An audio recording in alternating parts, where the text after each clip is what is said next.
To prevent New Orleans from flooding again, the U.S. government is investing billions of dollars in the city's sea defenses. Along the riverbanks, the U.S. Army Corps of Engineers is strengthening New Orleans' levees and locks. Their work here provides future insight into the kinds of construction that may be needed to protect coastal cities around the world against rising sea levels. We learned a lot of key lessons, and some of the key lessons learned were incorporated into the designs for the Greater New Orleans Hurricane Storm Damage Risk Reduction System. And that system is a series of many different aspects. It has flood walls, it has pump stations, it has levees. There's the series that we call the multiple lines of defense.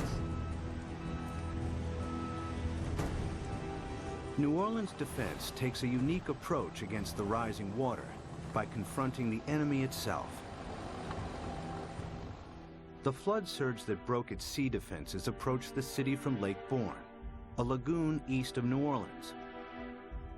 It's here where the U.S. Army Corps of Engineers is focusing its efforts. What we've done now is we moved the defense of the city out. We're about 12 miles from downtown, about 8 miles away from the 9th Ward, which is flooded. What we've done is we moved the protection from downtown, the heart of the city, left it in there, improved it. We've moved all the way out here, 8 miles out to the edge of Lake Borgne, where we now have this brand new structure which works as a primary line of defense. New Orleans is made up of the best topsoil from the United States that came down the Mississippi River and built up down here.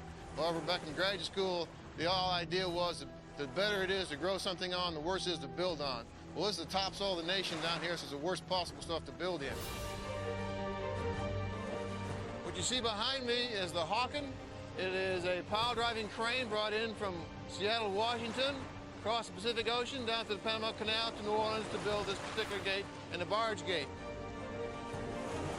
And what we've had to do is go down 60 feet through the newer material down to the old Pleistocene clay, and that is our basis. So the main wall itself goes down to minus 130 feet, and the batter piles that brace it are down to 190 feet. All tall buildings in New Orleans, the dome, everything is based upon piles. The new seawall also has to allow ships to pass through.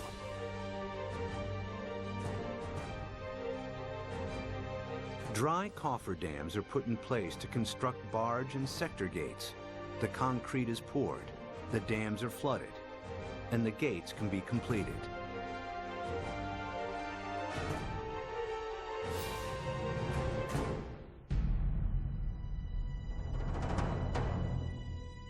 New Orleans' new sea defenses are costing the taxpayer a hefty $15 billion.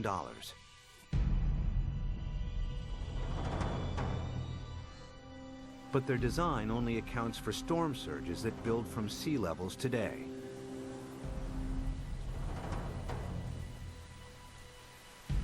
If sea levels rise by 6 feet, any storm surge would be higher as well, and the city's sea defenses would have to be heightened at an even greater cost.